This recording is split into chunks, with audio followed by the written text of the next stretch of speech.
Without further ado, I'll go ahead and introduce actually, no, we'll go over the rules real quick in case there's anybody new to the audience. We haven't done that in a while. So the way this typically works is the speaker, who today is Dr. Sleeper Smith, will give a presentation, typically 30, 40 minutes or so, about an area in which they're an expert in.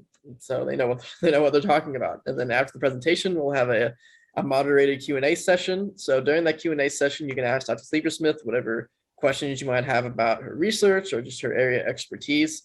And so the way that works is if you have a question, you can type it in the chat and I'll vocalize Dr. Sleeper Smith. Or if you'd rather ask the question yourself, you can just type in the chat box, I have a question, or put up the little raise hand feature, whatever it is, just to get my attention. And I'll call on you. You can ask the question yourself. But yeah, so without further ado, I'll go ahead and introduce Dr. Sleeper Smith. So Dr. Sleeper Smith is one of America's foremost historians of Indigenous history. Her work examines Indigenous Euro-American encounters during the colonial and early national histories of North America. She focuses on sites of encounter, particularly borderlands, where diverse people interacted and where identity, initially malleable, changed over time. Dr. Sleeper Smith is the author of Indian Woman and French Men, Rethinking of Cultural Encounter in the Great Lakes, Rethinking the Fur Trade, and the book Contesting Knowledge, Museums, and Indigenous Perspectives. Her most recent book is entitled Indigenous Prosperity in American Conquest, Indian Woman of the Ohio River Valley, 1690 to 1792.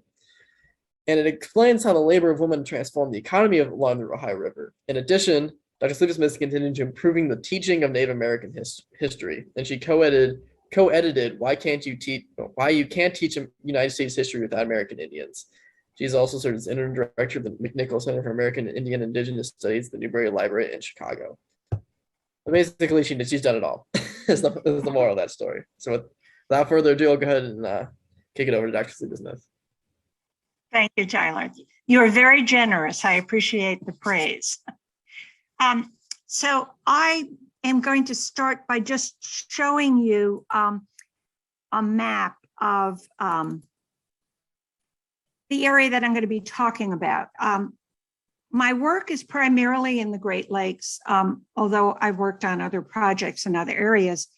And as Tyler said, I primarily focus on Indigenous women. And this talk is going to end up by talking about a woman by the name of Sister Mary Cecilia Bailly, who was an Odawa woman born at L'Arbecroche, just on the shoreline opposite Mackinac. And I'm going to start really by talking about the fur trade and the way in which I've used popular perceptions of the fur trade as a starting point for debunking what we know about the Great Lakes. So if you look at this, I'm going to begin by first talking about this area up here, Fort Michilimackinac, and then we're going to move down to here. And for those of you who don't know it, I live right here, not far from the Kankakee River, and the woman I'm working on eventually winds up down here. So this is where I'm going to start. In the French would call this the Pays d'en Haut, the upper country.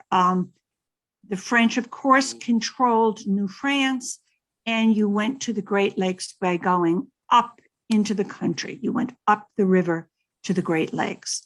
So I'm not sure how to get to the next screen. Okay. So one of the things that I like to do before I start is to acknowledge that right now I'm speaking from New Buffalo, Michigan, which are the homeland of the Pokagon Potawatomi. I'm talking about the homelands of a huge number of Indigenous people. You can see them listed here on the map. They are all Algonquian-speaking people, and we're going to continue to talk about them at the end of the lecture when we deal primarily with the Odawa, and the Odawa are here along this shoreline of Lake Michigan. So let me start by saying one of the things about the Great Lakes is that it really starts as a colonial world engaged in the fur trade. And fur trade society in the Western Great Lakes really bears very little resemblance to the popular myths created about that world. There are still a huge number of popular historians who engage in fur trade reenactments. They envision this as a frontier landscape where rugged adventurers probably defrauded as many Indians as they could in return for a variety of cheap trinkets and vast quantities of liquor. But this is very far from reality. Indigenous people actually relied on the fur trade to create a prosperous world.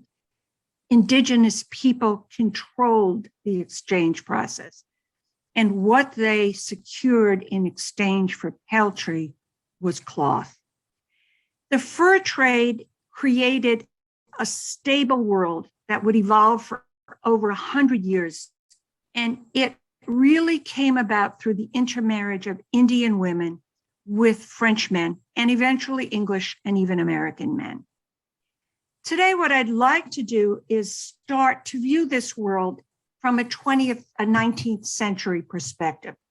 And I'd like to look at it through the observations recorded by someone we're all familiar with, an inveterate French traveler and explorer of democracy, Alexis De Tocqueville.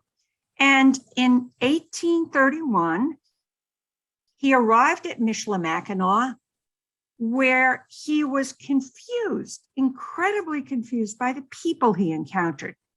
In traveling throughout the United States, his observations have been really characterized by dichotomizing society and its inhabitants into opposites.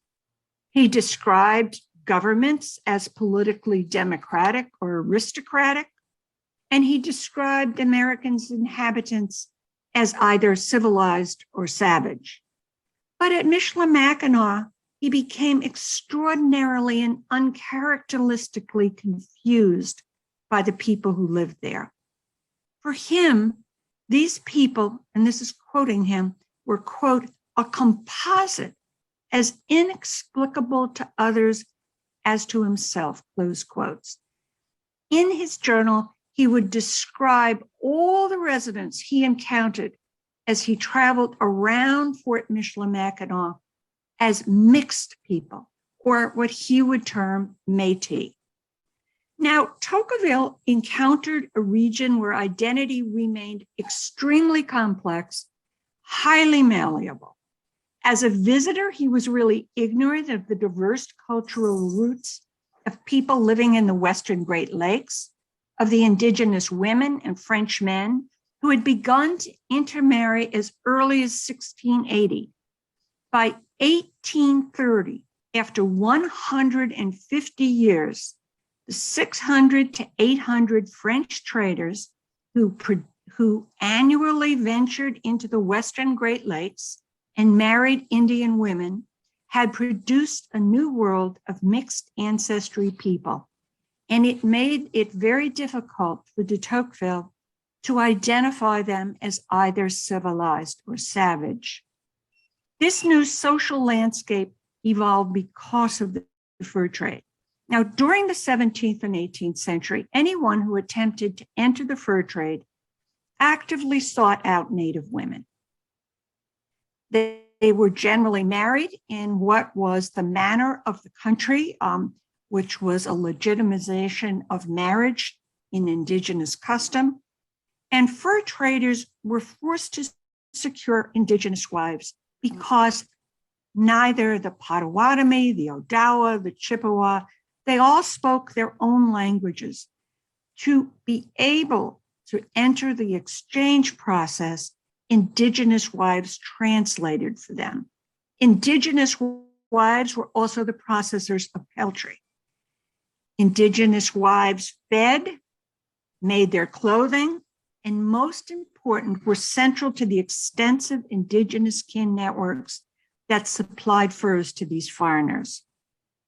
A wife's indigenous kin also afforded fur traders protection in a foreign land, where the voyageurs who paddled canoes laden with peltry to Mackinac and even as far distant as Montreal. So in other words, all of these traders who come in from Montreal are going to spend 3 to 5 months traveling from Montreal into the Great Lakes. They will remain for the winter season.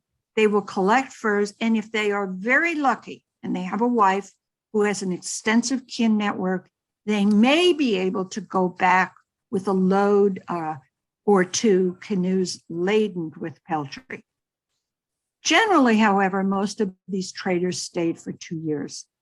Some of them would spend a lifetime in the Western Great Lakes. I'm not going to talk about those today. But what happened is this extended cohabitation and intermarriage produced an culturally inexplicable composite of people, and one that should really challenge our stereotypes about what we think of when we think of the phenotypic appearance of many Indian people. Many of these Indian women also were incredibly important because they introduced a Catholicism that spread across indigenous communities throughout the Western Great Lakes.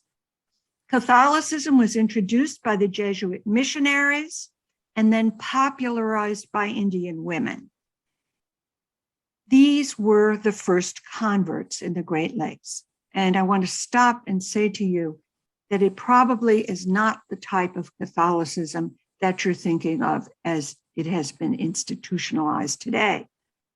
But indigenous women did something very interesting with Catholicism. They used it as a social mechanism.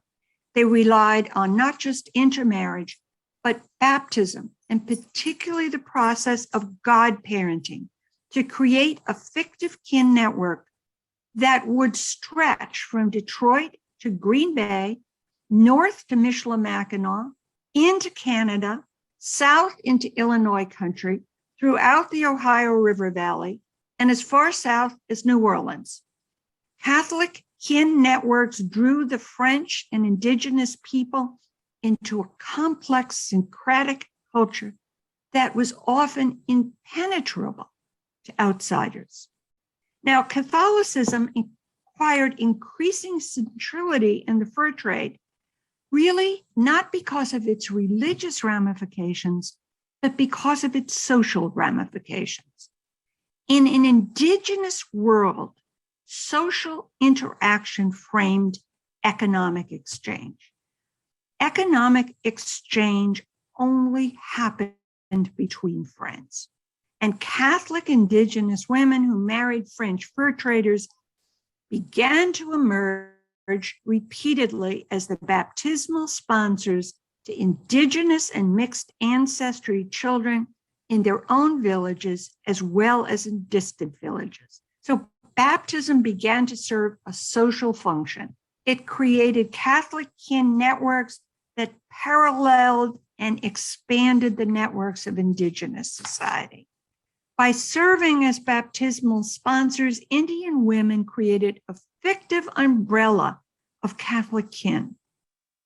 As adults, many of these baptized godchildren became the voyageurs, the people these traders could depend on to first transport trade goods into Indian villages and then to transport furs from Indian villages north to Michilimackinac or Montreal.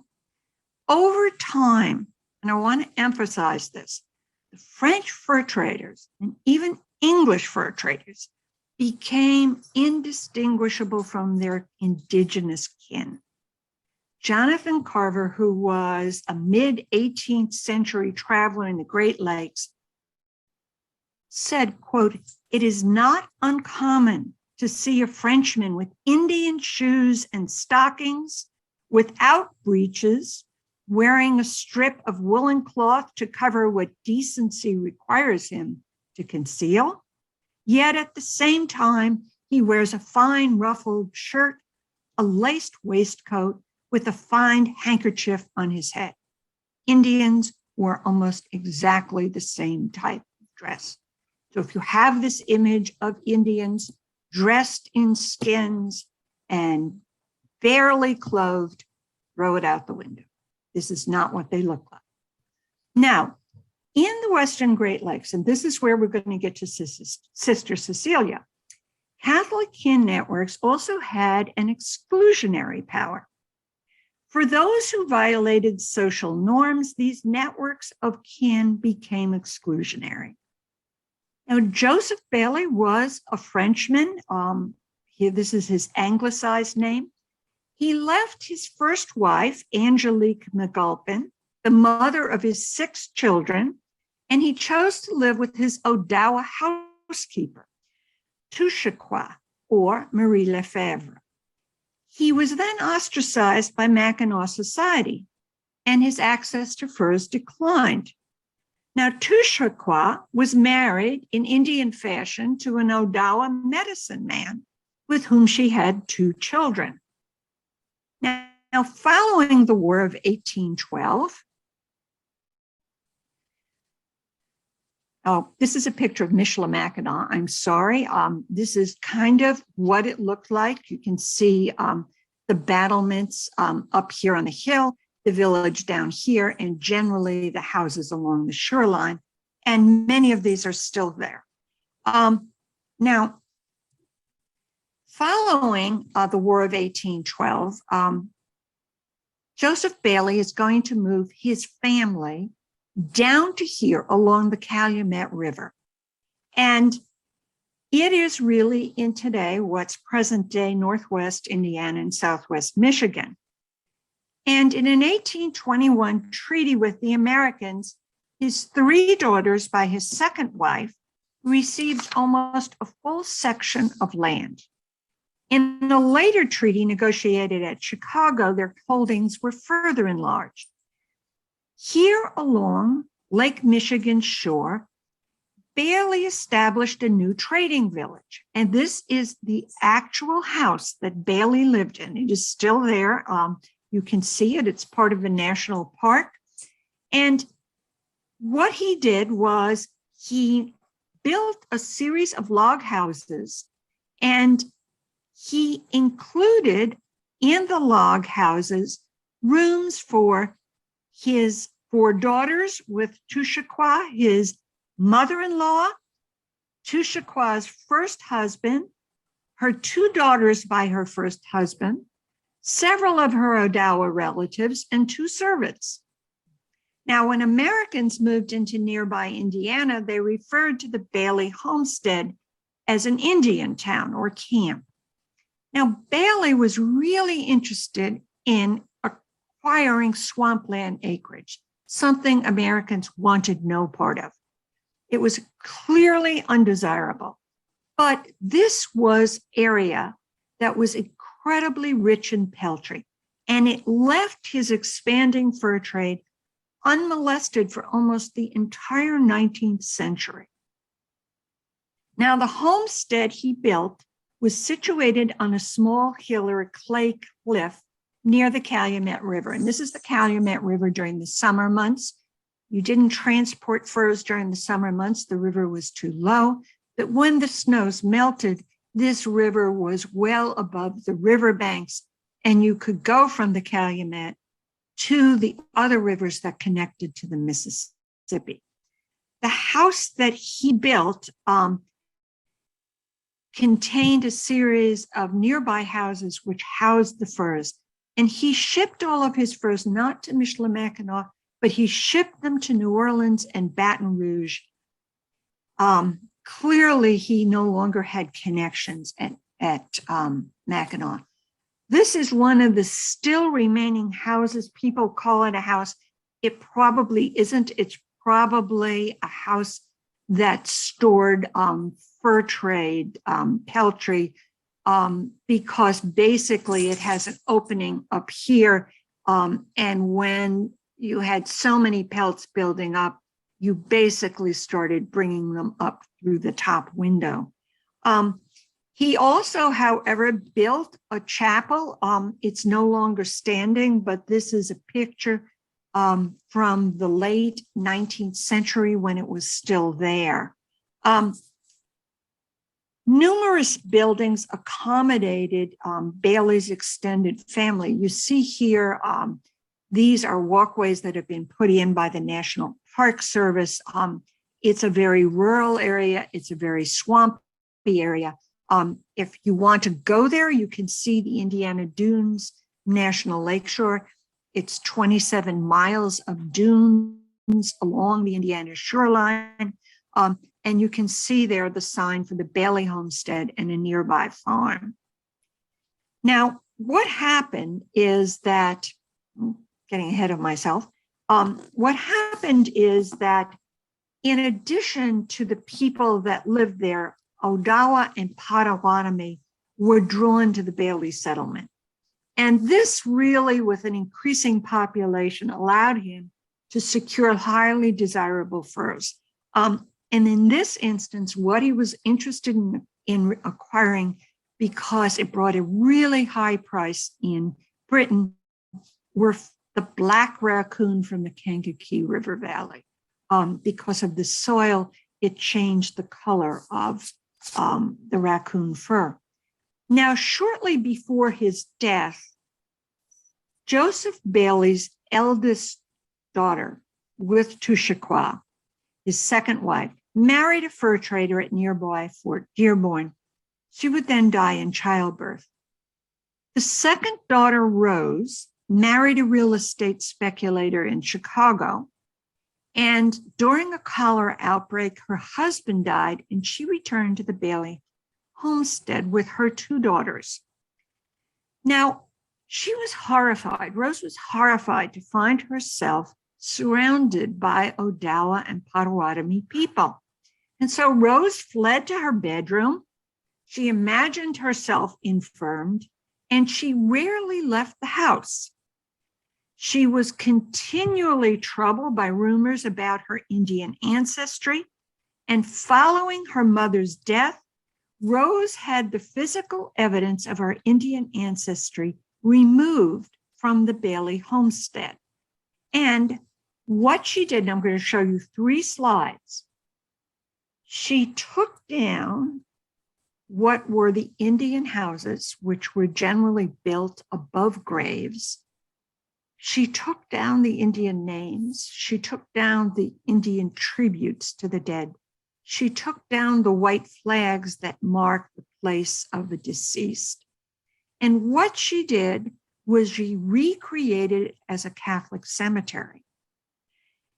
She took all of the Indian artifacts out of the cemetery. And what she did was she renamed all of the Indians with their Christian names. You see there the grave eventually of Frances Howe, one of her daughters. Now, what then happened, and this is what a typical Catholic Indian cemetery would look like. This is an Indian burial ground up at Larb Croche, which is across from Michilimackinac. And we have a picture of what Rose's daughter eventually did in 1910. She then erected grave markers over all of the places of the people that were deceased there, again, imprinting the entire site with Christianity. Now, unlike Rose and her daughter, the third Bailey daughter, Eleanor, embraced her Odawa heritage. Now, she joined the Sisters of Providence in 1848 at age 26, and she entered the convent of St. Mary's in the Woods in Terre Haute, Indiana.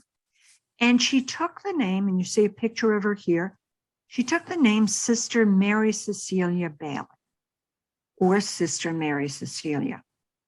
It is clear from the descriptions in the Mother Superior's journal that she initially considered Eleanor Bailey a less than desirable candidate. Mother Theodore, which was her name, described Eleanor this way: new postulant arrived this week. She alone would serve as proof that the Lord hath his elect everywhere, and that he watches over them. She only seems half civilized, but she had received the direction of the Holy Spirit. Now, the Indiana convent that Eleanor entered was financially dependent on the mother house in France. When a fire broke out at the school and the farm harvest that supported the convent failed, Mother Theodore decided to return to France to raise additional funds to ensure the convent's survival. She chose one of the youngest novices, Eleanor Bailly, or Sister Mary Cecilia, to accompany her to France. She had been a member of the community for less than a year, but her presence proved crucial to the convent's fundraising efforts. Many upper-class French families were anxious to meet an Indian woman. And although both sisters were warmly received, it was clear that it was Eleanor who had general star appeal. She even met the Queen of France. Now, when the sisters returned to Indiana, Sister Cecilia wrote to their French sponsors. She thanked them for the financial support of the convent, but she signed her letters, Sister Cecilia, followed by Je femme Odawa, an Odawa woman. Her Indian identity served as an effective means of financially sustaining a convent on the brink of bankruptcy, but it was also clear that the convent offered Eleanor Bailly a crucial avenue for reconciling her Odawa ancestry and her Catholic faith. The sisters would later elevate her to Mother Superior in 1848, and it was Sister Cecilia who constructed a new convent building for the sisters in 1852. And you see here a picture of what's called the Second Providence, the second building convent. Now, during the Civil War, Sister Cecilia rose to public prominence. She became a very well-known public figure in May of 1861, when the Indiana governor, Oliver Morton, called on her to have the Sisters of Providence serve as nurses to wounded Civil War troops housed at an Indianapolis hospital. So on May 17, 1861, Sister Cecilia assumed administrative duties at the military hospital in Indianapolis. The sisters were placed in charge of washing, cooking, cleaning, and several of the sisters with experience served as nurses at Indianapolis. They also served at another hospital in nearby Vincennes.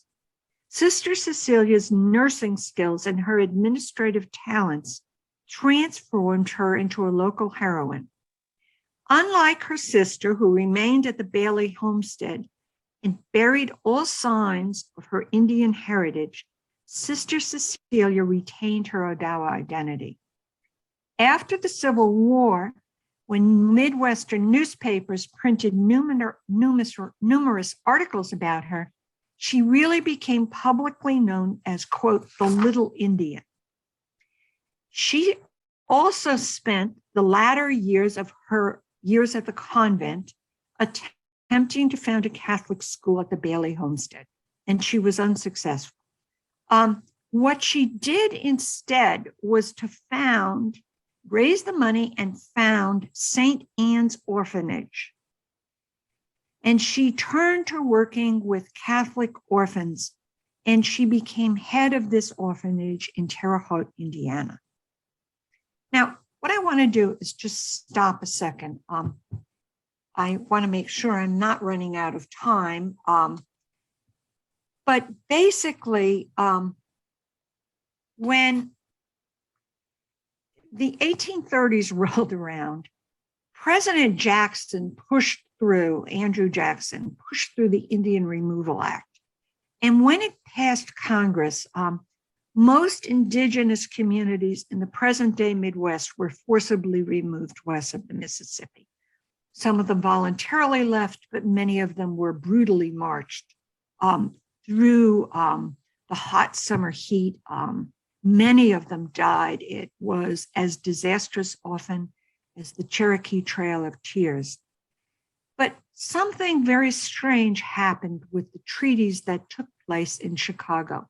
Chicago was the place where most treaties were negotiated because it was here that the United States was most interested in securing Indian lands. And what happened at that treaty is that Chicago treaties were negotiated in 1821, 29, and 32. Indians were exempted from removal on account of their religion, and religion meant Catholicism. The treaty ensured that Catholic Indians could remain. And in addition, Joseph Bailey's widow, all of her children received additional land and monetary settlements. Tonchaqua's continued involvement in the fur trade, coupled with the money from the treaties, left the Bailey community financially solvent.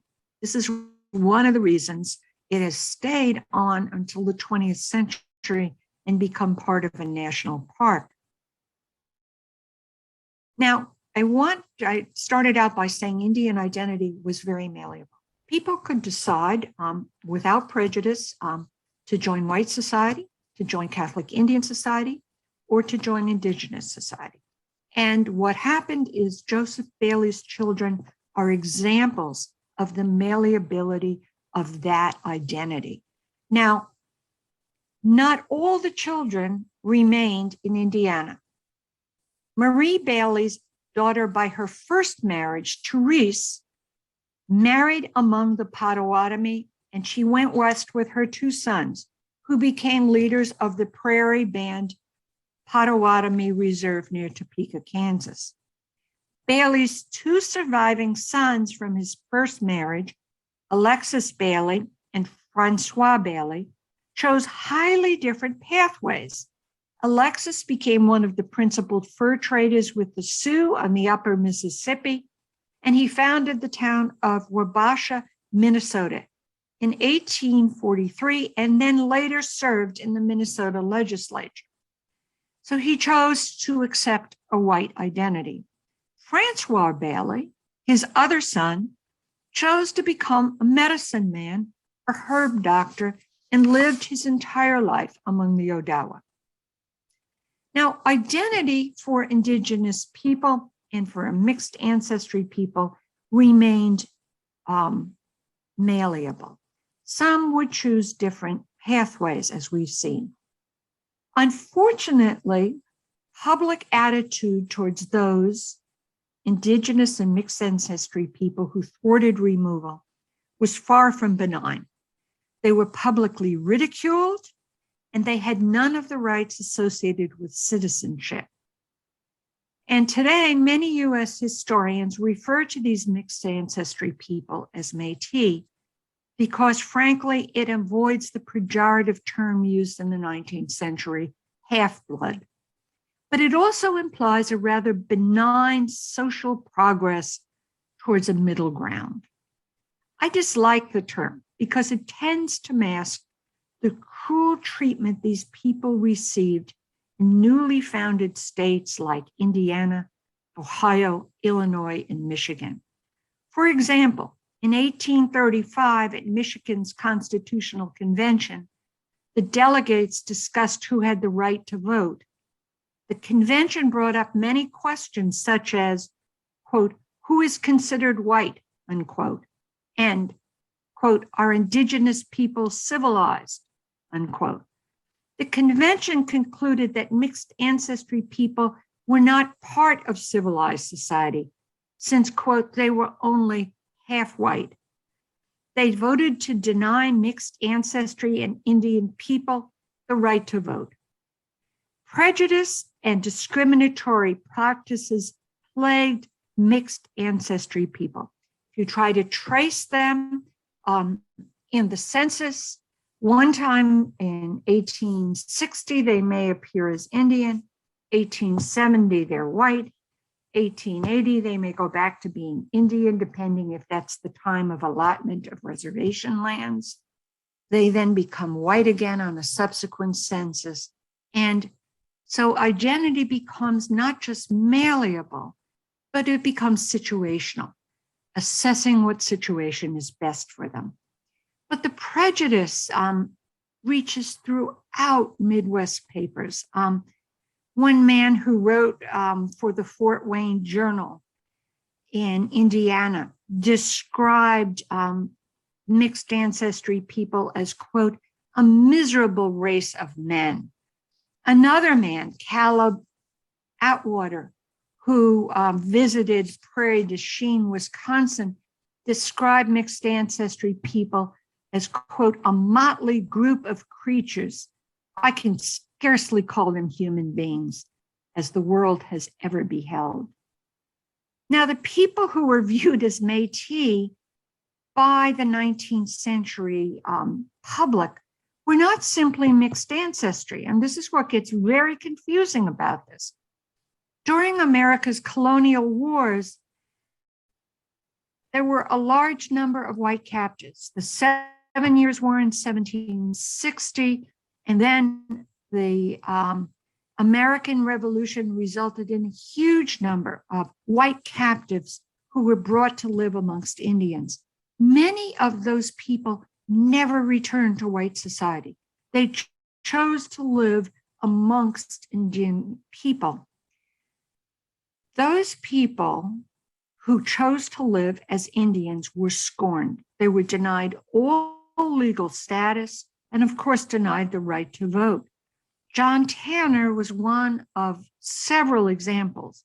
He was captured when he was about 8 years old by the Shawnee. He was gifted by the Shawnee to the Odawa, and he was ultimately sold to a female chief among the Ojibwa. Although he was white, he was viewed as Métis or due to his upbringing. When he attempted to retrieve property owned by his father, the court ruled against him and gave his property, his father's property, to a woman that they decided was a more white widow. The racism towards Métis people in the early 19th and late 19th century ran so deep that white people who were and lived amongst Indians were discriminated against just as if they were members of another race.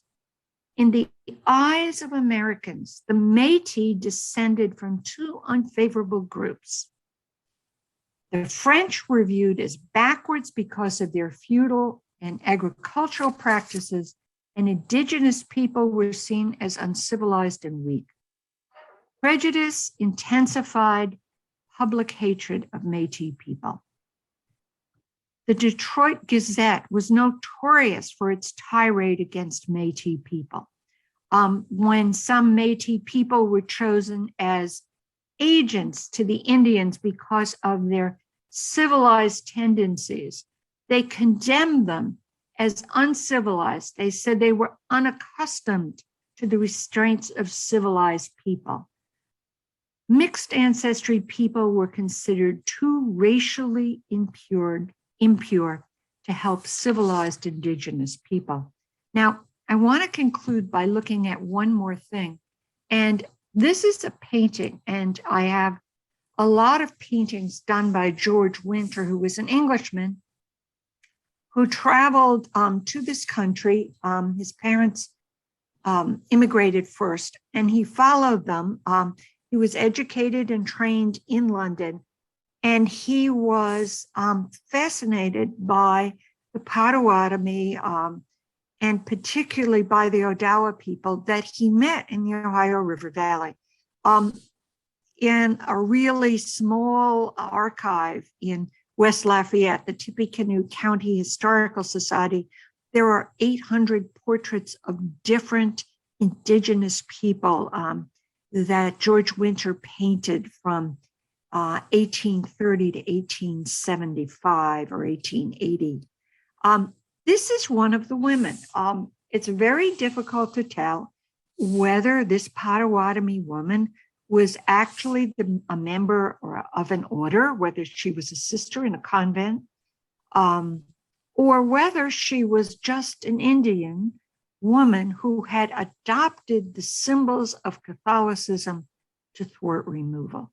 So in the 19th century, so much of this history has been not told, but there is so much of it left to discover. For those of you that look at my second book, Indigenous Prosperity and American Conquest, there are pictures of Indigenous people in all of their clothing is clothing from the fur trade. It's beautiful clothing. It's some of the most spectacular clothing in the world. It's held not just in American museums, but also in a great many European museums. So the clothing from this region, from the Ohio River Valley and north to Michilimackinac, was highly prized and collected by both Europeans and Americans. So that's all I have to say about this subject. So I'll open it to questions. All right. Thank you, Dr. Sleeper-Smith. That was an excellent presentation. Can I just have you stop sharing your screen real quick so we can see everybody? There we go. All right, yeah. So if anybody has any questions, feel free to go ahead and type it in the chat or raise your hand or whatever suits you. Elliot, I think you have your hand up. Go ahead. Very, very interesting. I have a interest in Sophia, the sister, the older sister, because I've written about her because I suspect that she was the actual author of The Legend of Sleeping Bear. I didn't know that. Well, I don't know for sure, but I've written a long essay on Legend of Sleeping Bear, and she's my chief suspect. Okay. Put it that way. I think that what I've written about her is in that context. I think somebody ought to see if they can find out more about her. Okay. Somebody like you or one of your students. Studying her is not part of something that I have any other reason to do. I don't know if there's anything more about her. Her son was the leader of the sharpshooters. Oh yes, there probably will be something about her. Yeah. But, I mean, there's a lot about the sharpshooters, but not much about her. And of course, I became interested in her mother. I suspect that there's unknown interesting things about Angelique.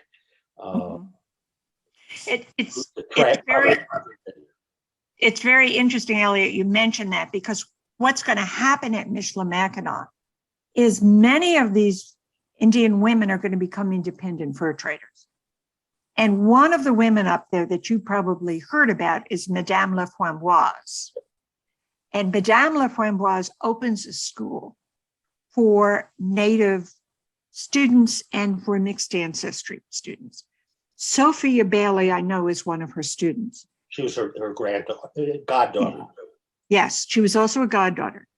She discriminated against the Bailly children by his second marriage. And that's one of the reasons he moved south to the Calumet. He was forced to send, because he wanted his daughters educated, he was forced to send them to a Protestant school, Isaac McCoy's Indian school, in Ohio. And he didn't want them corrupted by the Protestants. So he made them live with a Catholic family, but it was the way that they were educated. But basically, when they closed ranks on Bailey, those children of the first marriage of McGulpin were all incorporated into that Mackinac community. So I do know something about her, but not a whole lot. But it's a story that needs to be told. Yeah, I hope there's more stuff out there, because it should be really interesting. If you want to read the essay, I Yeah. gave it to John. It's on. I created a website as my big project for the pandemic that I've thrown all my 40 years of research on. So. Oh, I'd love to see it. Yeah, if John's got it, or you can send it to me. My email is really easy.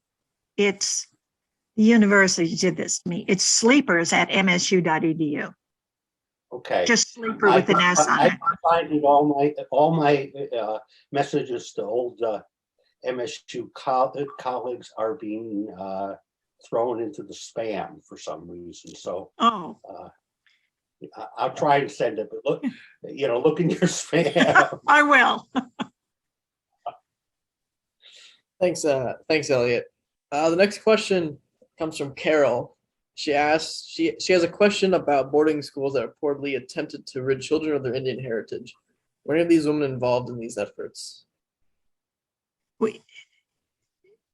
So what's going on in the early 19th century is much different from what goes on at the end of the 19th century. The boarding schools at the end of the 19th century have a very clear agenda. It's very much to kill the Indian and preserve the man. Women are also sent to boarding schools. Michigan at Mount Pleasant, if you ever look at the archives, are very interesting.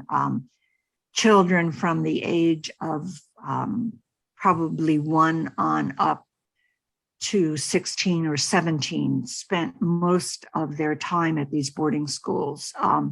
But this boarding school, founded after the Civil War, are very different from these boarding schools that existed in the early 19th century.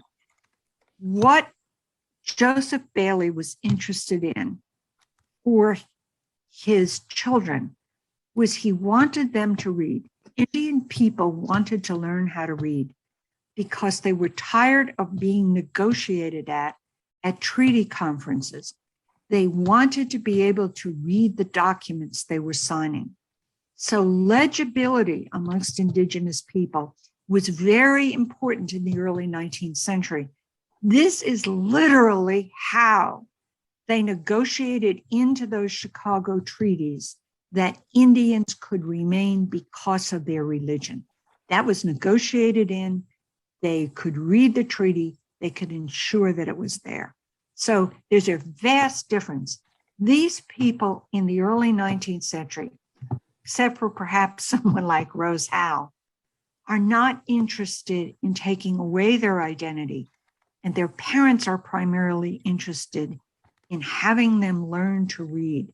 Now, often children in the early 19th century were designated by a community, and the community would send them away to Isaac McCoy's school. There were not a lot of them, to different schools so they could come back and they could be the people that represented those communities and made sure those treaties reflected what Indian people wanted in them. End of the 19th century, totally different story. They are out to destroy Indians and transform them into white people. If I may respond, Holy Childhood boarding school in Harbor Springs, Yeah. when they closed it down, they demolished the boarding school, kept the church, and white people were allowed to leave messages on the walls. I'm talking 20 years ago. Mm-hmm. No Native American was allowed to leave a message. Yeah. Not one. And this was No. 20 years ago. No, and those archives from that church and from that school are out at Little Traverse Bay Band. Yes. They're not accessible to anyone to read. And I can understand why. But that boarding school is not what most people were looking for at the beginning of the 19th century. That boarding school is typical of what happened at the end of the 19th century. Yes. Out to transform Indians into white people. And so, yes, you're absolutely right. Boarding school trauma, I mean, Canada has apologized to Indigenous people for what boarding schools did to them. And in this country, there has been never a public apology for that. And yet it was one of the most cruelest things. If you look at the archives from Mount Pleasant, you cannot believe the corporal punishment. Right now, Biden, thankfully, there's a commission to uncover the graves, to rediscover all the graves of the children that died at these boarding schools. They were treated so abysmally and then buried without markers, without any indication of their deaths. There's a wonderful book, if anyone wants to read it. It's not a very long book. It's by Brenda Child, who's at the University of Minnesota, and it's called Boarding School Seasons. And what she did was she went and she uncovered all of the letters that the director of the boarding school in Minnesota kept away from the students, and that the students wrote home to their parents that were never sent. It's a fascinating book. And she went around, she's from the Red Lake community in Minnesota, and she went around and she shared these with family members, and it was devastating. So you're right, this is something US history barely mentions boarding schools. But Little Traverse Bay Band, as you mentioned, does have a lot of these records. I had the fortune of working with Wes and Ellie Andrews and the Little Traverse Bay Band back in the 80s, and identifying some of the graves at Middle Village there by Good Heart, and going through underneath the church, and there were 3 structures of that church that had been built, but we crawled underneath there and dug out a lot of information. We found letters that had been buried there. We found artifacts, obviously, but the letters were unbelievable. Yeah, they're awful to read. It's Yeah. Well, excellent question, Carol. Thank you for your contribution, Robert. Judy's had her hand up for a second, so I'll go to Judy. I grew up in Michigan and went to school there in the late 1950s, 1960s. Graduated from Michigan State in 65. And this is like the third talk that has had something to do with some of this history. And I'm just shocked, really, because in my upbringing, there was zero that was ever talked about in connection with any of this. And I was just curious if there were any official proclamations or anything during those times that prevented curriculum including this information that you're aware of, because I can see that early 1800s and those types of things, where it would be. But I was curious about the more recent things, because it's so conspicuously obvious that it was intentional. And I'm just curious. Judy, I think that's a really excellent question. You know, it's hard to actually answer that question. You could probably go through the records and really not find very much about what school boards decide or how they decide to structure a curriculum. One of the things in my own mind that I think happens is that Indians disappear with removal in Michigan history. It's the same with Ohio history, Indiana history. Removal, they're gone. You forget that there's a way that they thwarted removal. And I've written about this. It's not just religion. Many of them used people who were white captives to speak on behalf of them. Congress didn't want white people removed to Indian country. So someone like Frances Slocum, who lived amongst the Potawatomi all of her life, basically thwarts removal by writing to her congressman and saying, I'm a white woman. My name is Frances Slocum. They locate her brother. Her brother indeed certifies she's white.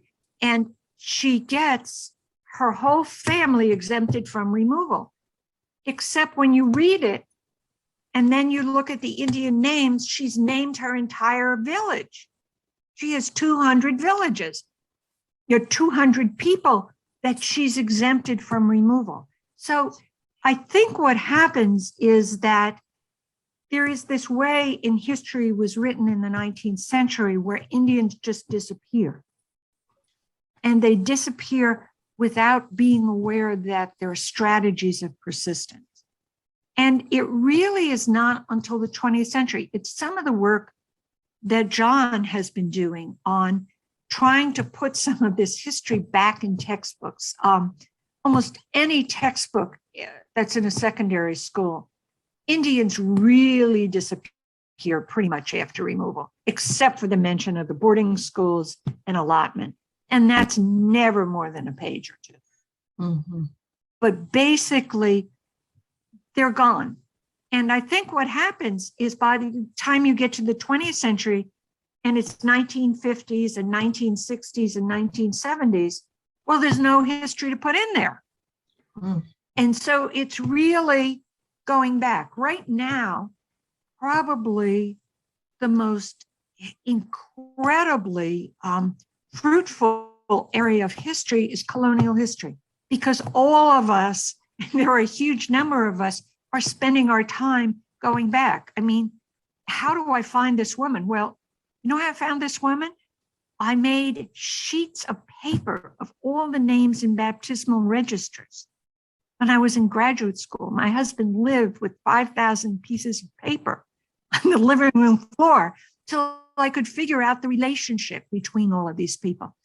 It takes tremendous work to do this. And you find the information in the strangest places. It's like going to the Tippecanoe County Historical Society, which used to be open only from noon to 3 on a Wednesday. There they had journals of George Winter, incredible descriptions of all the Indian people he met. He would write in his notebook the descriptions of the clothing. And then when he would sketch them out. And then when he got back to his studio, he'd make paintings of them.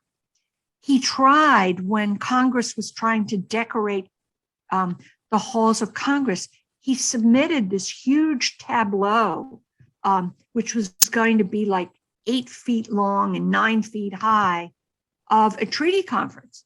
And all these Indians are gorgeous. I mean, they're wearing these gorgeous turbans. They're wearing red flowing vests. They're wearing not just breechcloth. They're wearing leggings with ribbons on them. It's an incredible picture. Congress said, we don't want that. And so they chose a picture of a statue of a Indian scalping a white woman. You know, Oh, so really, it's that the 19th century gets forgotten, and then the 20th century has nothing to build on. And so there's only one way to do it, and it's to go back to the 17th and 18th century and prove that Indians were not a bunch of drunkards who got drunk because of the fur trade, but proving that there's a way that encounter was constructive on both sides. Thank you, Judy. That was a good question. The next comment really comes from Jennifer. She says, "Hi, Susan. I've done a lot of work on Catherine Sedgwick, who wrote a novel, Hope Yes. in 1643, published in 1827.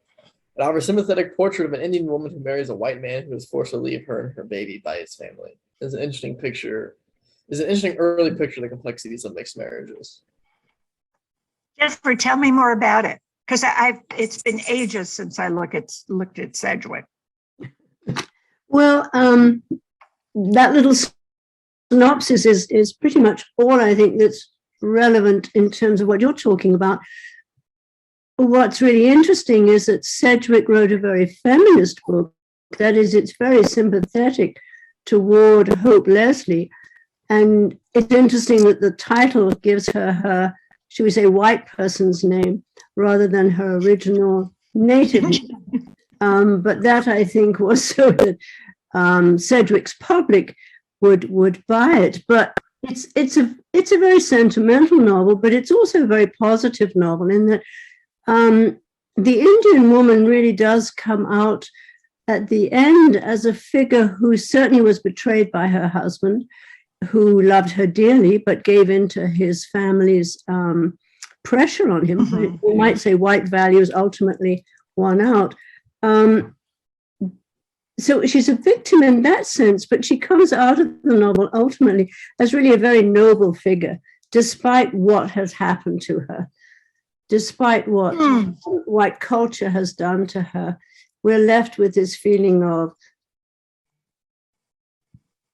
she deserved better, and she is a stronger figure than a mere victim. And Yeah. that is the strength of the novel. And unfortunately, then, of course, we lost that image of the strong native woman. And she Yeah, became a victim again. There's a real, in the period that you're talking about, it's very interesting. There's a number of Midwestern writers. Juliet Kinsey writes in Chicago about the early times. And when you look at those very early 19th century writings, 1830 to probably 1840, 1845, Indian people actually appear. They're not forgotten. And it's only after the Civil War that they really completely disappear. But if you look at that early, the Sedgwick material, the Juliet Kinsey material, there's 4 or 5 other popular writers. They are describing Indigenous people quite accurately. And they are actually interacting with Indigenous people. They're recording information they get from them. So I think that early 19th century is that window of opportunity that in fact, I have a graduate student who is on a postdoc at U of M, and he's writing about memory and how Indians are remembered in the early 19th century, and then how that generally changes. He writes about the contestation to that because there are also Indigenous people who are writing. I mean, you've been educating these Indigenous people, and there are a whole bunch of Indigenous authors. And so he's writing. They get published privately, but he's writing about the fact that Indigenous people contested the portraits being drawn of them. Uh-huh. Yeah.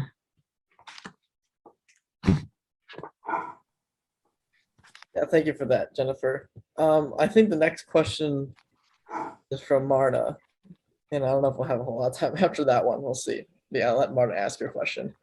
I had to press something.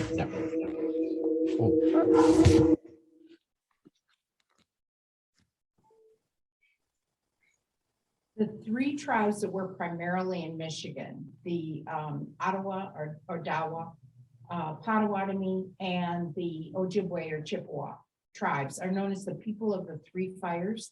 Uh-huh. Indeed cooperate and collaborate, because from what I heard you say, it sounded like they were much more independent of each other and very different culturally. Well, there's a uniformity to almost all of the Woodlands people. In other words, the Woodlands is everything east of the Mississippi. There's a cultural uniformity there that you can talk about, whether they're Potawatomi, Shawnee. There's a way in which they are all kin-based societies. They are all clan-based. They are either matrilineal or patrilineal. And there's certain characteristics they all share. The idea of the three fires originates with a myth that's told about them migrating from a certain period of time into the Great Lakes, and then they break up into areas. In the early period of time, what's going to happen is that when traders first appear in Green Bay, almost all of the Ojibwa that are at Michilimackinac and south and in more southern Minnesota and Wisconsin, the Potawatomi, the Shawnee, the Kickapoo, I can name you about 20 people, all move into Green Bay because they really want to have access to European trade goods because it has to do with status. And so they begin to cooperate. There's a long history of cooperation amongst Indigenous people. I talk in my most recent book about pan-Indian confederacies.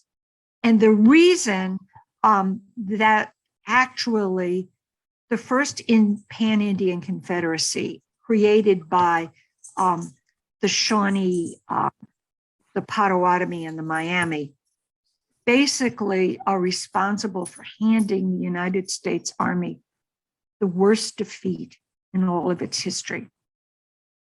They build on that link between people. If you and I were to talk about it, it's not a confederacy that's structured. It's like the Three Fires Confederacy. It's a name that gets applied to them. They're not a confederacy as a structure. They're a confederacy often that comes together to accomplish a common goal. For the Odawa, for the Potawatomi, and for the Ojibwa, there's a lot of intermarriage. So remembering that if you grow up in a village like Art Croach, you cannot marry within the same clan. And so you are forced to marry often in a clan that is not in your village, but in another village.